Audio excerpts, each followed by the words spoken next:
Hello and welcome back to Shakesyear. We are working our way through the Rape of Lucrece, which has already happened at this point in the play. And just so you're aware, this poem is about sexual violence towards women, so if you need to tune out, please do so. But if you're going to stick around today, we're going to take a look at stanzas 125 to 128, where Lucrece is dealing with what just happened to her. She was awakened in the middle of the night by Sextus Tarquinius, who was groping her, and then he said that if she didn't just submit, then he would kill a slave and put the slave in the bed next to her, so she and her whole family would be disgraced for all of time.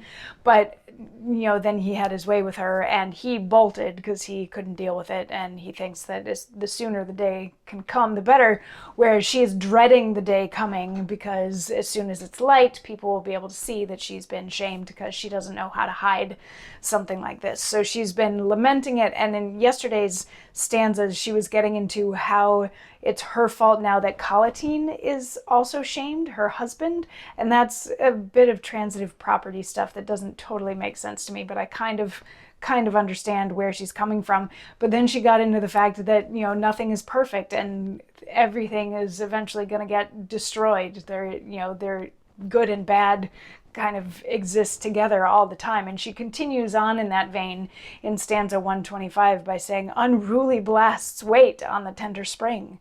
Unwholesome weeds take root with precious flowers. The adder hisses where the sweet birds sing.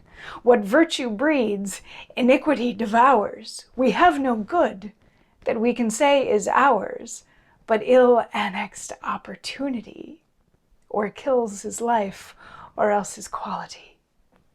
Oh, opportunity, thy guilt is great. 'Tis thou that executest the traitor's treason. Thou set'st the wolf where he the lamb may get. Whoever plots the sin, thou point'st the season. 'Tis thou that spurn'st at right, at law, at reason, and in thy shady cell, where none may spy him, sits sin, to seize the souls that wander by him. Thou makest the vestal violate her oath. Thou blow'st the fire when temperance is thawed. Thou smotherest honesty, thou murderest troth. Thou foul abettor, thou notorious bawd. Thou plantest scandal and displacest laud. Thou ravisher, thou traitor, thou false thief. Thy honey turns to gall, thy joy to grief. Thy secret pleasure turns to open shame, thy private feasting to a public fast, thy smoothing titles to a ragged name, thy sugared tongue to bitter wormwood taste. Thy violent vanities can never last.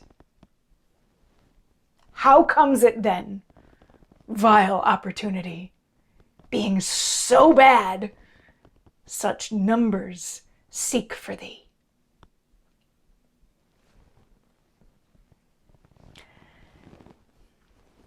So, the first of those stanzas, she's continuing on with the, good exists where bad exists, and bad exists where good exists. But what the connection that she makes here is that it all boils down to opportunity. Because, like the flower can exist, and the snake can be there, but unless the snake sees the bird or whatever sitting on the flower, then the snake's not going to get the bird. And it's opportunity with a capital O, personified opportunity, that makes it possible for the snake to kill the bird instead of just slithering past the flower and all that sort of thing. So she spends the last three of these stanzas railing against opportunity, saying this is actually all your fault. Even when somebody thinks about doing something bad, they don't do it until they have the opportunity to do so. So therefore, opportunity is the one to blame. Somebody wants to do something bad, opportunity says when it's going to happen.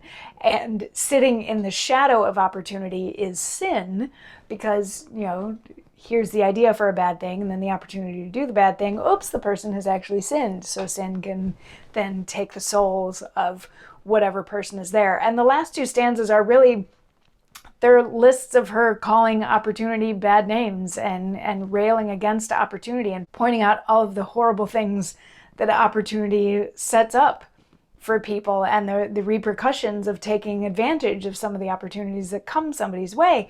And then those last two lines, she's like, why is it opportunity, you, the personified version of opportunity, addressing opportunity directly, why is it that you, that are so bad, why are so many people always still seeking opportunity?